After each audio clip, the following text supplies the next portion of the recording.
Hey, what's up, everybody? This is Charles. I want to welcome you guys to the conversation. So today we're going to be getting into a pretty interesting topic. And the question is, will the Clippers complete the season sweep of the Lakers this season? So that's what I want to get into in this video today. I know some of you guys are going to think this topic is really interesting, but and for me it is too. So far this season, we all know the hype that's been between the two Los Angeles teams, where a lot of people think the championship, well, not the championship, let's say the Western Conference showdown between these two teams is probably going to be the championship in the NBA, because a lot of people are predicting that these two teams are the best team in the NBA. And of course, you have the Milwaukee Bucks, who cannot be slept on. And of course, you have the Boston Celtics. But the whole storyline behind this entire NBA season has sort of centered around the two LA teams with the Clippers and the Los Angeles Lakers. Now, for those of you who've maybe been under a rock or have not been following what's been happening this season, basically, you all know that last season, LeBron tried to acquire Anthony Davis in a trade where he tried to get rid of some of the younger players. That didn't go down, kind of messed up the locker room with the team. But anyway, over the offseason, he was able to acquire AD, and then now this past summer it was a big sweepstakes for where was Kawhi Leonard going to go, fresh off of his Finals MVP in Toronto, and a lot of people were vying for him. But in the end, the three main candidates came down to the Lakers, the Clippers, and the Toronto Raptors, where he won his latest championship. Needless to say, we all know the story. He went to go play with the Clippers and did a boss move by bringing Paul George with him, which nobody saw. But then Rob Pelinka, the GM of the Los Angeles Lakers, was really able to scramble and get some pieces and really assemble a pretty good team, to the point, to the tune of having the #1, record in the Western Conference. And as I'm doing this video, the Lakers have the best record in the conference, although they came off a loss recently against the Philadelphia 76ers. But currently, as we're doing this video, they have a record of 36-10. Not too far behind them, 2 spots behind them, you have the Clippers at the 3rd spot with a 32-14 record. Now, the big hoopla was made between this battle of LA and who was going to sort of take over the Los Angeles. And we all know that LA is traditionally a Lakers town, but the Lakers haven't been good for a number of years, at least for the past 6 years. Whereas the Clippers have been really good, but they have no championships to the Lakers' 16 titles. So LA still is firmly a Lakers town, but the Clippers have been making a lot of headway as of late in the whole discussion between the two Los Angeles teams. And with Kawhi Leonard and these boys in the building, the rivalry is really sparking up. Now, some people say it's not a rivalry because the Lakers have 16 championships.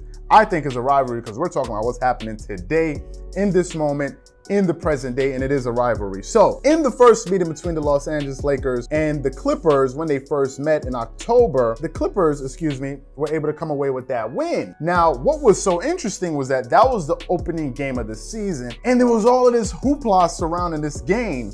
And in that game, we all knew that Paul George wasn't going to be available simply because he was coming off of a shoulder surgery, so he was still rehabilitating himself. And that's the reason why he was not available in training camp when the Clippers held their training camp in Hawaii. So that's the reason why he wasn't there. So we all knew that Paul George was not going to be available. But nevertheless, we knew that we were going to be in for a good game because the Clippers had just recently come off of a first-round exit, taking the Golden State Warriors to 6 games with pretty much no stars. So they had a team, a bunch of rough riders and gritty players, so they were going to be able to, that they were going to be there to compete, at least compete with the Lakers on opening night. And Kawhi Leonard was available as well. So needless to say, on opening night, the Clippers and the Lakers played, and the Clippers won. Now, Danny Green was on fire that game. He hit 7 out of 9 3-pointers. Anthony Davis got you 25 points, and LeBron James got you 18 points. And I think in the 4th quarter, Anthony Davis only scored 2 points or 0 points, or LeBron only scored two points. I don't remember the numbers vividly. But nevertheless, a lot of people were surprised because, surprised at the fact that at least that not necessarily the Clippers will win, but the fact that they were able to win without their second star. And the Lakers weren't able to pull it off. But since that point, the Lakers were really able to take off. And as I said before, they're currently sitting at the #1 seed in the Western Conference. So they were able to bounce back tremendously from that from the opening blunder or loss that they had against the Clippers. So during their second meeting on Christmas Day, a lot of people were like, the Lakers are going to get even. People like Stephen A. Smith, people like Shannon Sharp, especially Shannon Sharp, and of course, the biggest LeBron supporter in the history of planet Earth, Nick Wright. Nick Wright was up like, yep, you know, the Lakers are going to win, blah, blah, blah, blah, blah, blah, blah. My man is going to be ready to go. You know, Shannon Sharp was on there betting Skip Bayless on Undisputed. I think he was betting them chicken wings or Mountain Dew, whatever it was. You know, Skip, we got this game. And after the first time the Clippers lost to the Lakers, he was just like, keep that energy, keep that energy. We're going to get you guys on Christmas Day, blah, blah, blah, blah, blah, blah, blah. All of this hoopla. So what happened on that game? What happened in that game? Okay, Lakers ended up playing against the Clippers, and the Clippers ended up winning again in Staples. And the funniest thing was, I remember the first time when they played against each other on opening night, and Anthony Davis was just like, yeah, it was an away game. And I was like, what? An away game in the same arena? And there are more Lakers fans in Los Angeles, and you're talking about as an away game? So needless to say, they played this game at Staples, but let's say it was a home game for the Lakers. So there were a lot of stars in attendance. You all saw the game of the hoopla behind it. And the game was pretty close for 3 quarters, and I myself watching the game, and the Lakers actually ended up going into halftime with a lead, right? And I was watching that game, and I'm like, these two teams are pretty close. I mean, like, it wasn't like it's, I mean, at the end of the third quarter, I was like, these two teams are pretty close. It's not like as if the Clippers are better than them by a margin, or the Lakers are better than them by a margin, depending on where you sit on the spectrum. And I was like, you know, this is going to really come down to being a close game.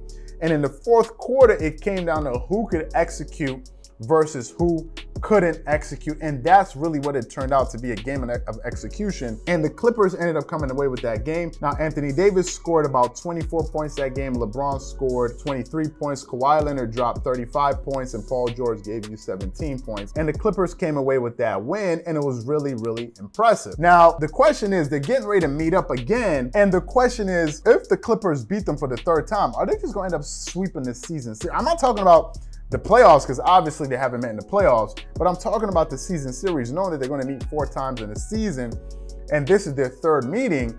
I wonder if the Clippers win the third time, are they going to be able to sweep this season series? Now, granted, I don't think that Paul George is going to be available for this third game because of a pulled hamstring injury that he sustained not too long ago. So I don't think he's going to be available for the Clippers, but nevertheless, they were still able to beat the Lakers with him, and also they were able to beat the Lakers without him. So it's not like as if they need him desperately on the floor for them to be able to have a boxer or puncher's chance to beat the Clippers. I believe that, the Lakers, they have everything that it takes to beat the Lakers. Now, if we delve deeper into the two teams and give a comparison this season, the Clippers are currently in the top 5 in rebounding, and they currently sit at number 3, getting you 48.1 rebounds a game, which is quite interesting because the Lakers have more bigs. They have bigger players. They have more length than the Clippers, and LeBron, Anthony Davis, Dwight Howard, and JaVale McGee. These are really long and athletic bigs that they have. But the Lakers also lead, they're number 3 in the league in steals, and they're also number 1 in the league in blocks. So, and also number 1 in the league in field goal percentage, shooting 48% from the floor. And I believe that's because the majority of their points come from the rim, because they have so much size. So it makes sense that they utilize their bigs instead of going away from their bigs and taking them out of the game. So the two teams are pretty matched up pretty evenly. They're top 5 in certain categories if we want to look at them. But I think that if the Clippers are able to come away and pull away with this win, I think that it's probably going to mess with the Lakers a little bit more psychologically. But if the Lakers are able to beat the Clippers, I don't think the Clippers are going to take much away from it, because they're going to say, hey, listen, fine, well, we're bound to lose a game, but we already beat these dudes with one of our stars, and the other one, we beat them with both of our stars. So I don't think the Clippers are going to make much out of it, but I think the team that needs to win more is the Lakers. But I just think that if they're able to get this third win, I think chances are they're most likely going to get the season sweep. Now, if we look at the scoring of their leaders of the team, their respective leaders, Kawhi this season is averaging 27.3 points a game, getting you 7.5 rebounds a game, and getting you 5.1 assists, shooting 46% from the floor, 36% from the three-point line, and shooting 89% from the free throw line. So that's Kawhi's numbers. LeBron, on the other hand, is giving you 25.3 points a game, getting you 7.7 rebounds and 10.7 assists, leading the league in assists. you know, for the first time in his career, which is astonishing for him to be able to do that at the age of 35 years old and playing in his 17th season.